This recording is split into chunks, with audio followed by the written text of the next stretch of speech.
Okay, let's go. ഇതാണ് ഞങ്ങളുടെ നിർമ്മാണ ഇടം.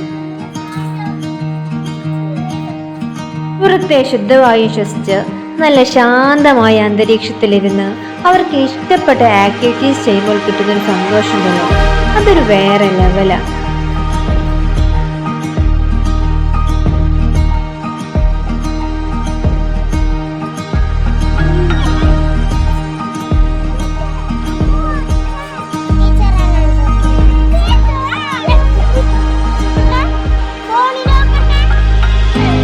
ഇവരുടെ ഈ സന്തോഷവും കളിയും ചിരിയും സ്നേഹവും ഒക്കെയാണ് ഞങ്ങളുടെ അസറ്റ്. അപ്പോൾ ഇത്രയേ ഉള്ളൂ ഇന്നത്തെ video. Stay tune for next video. അസ്സലാമു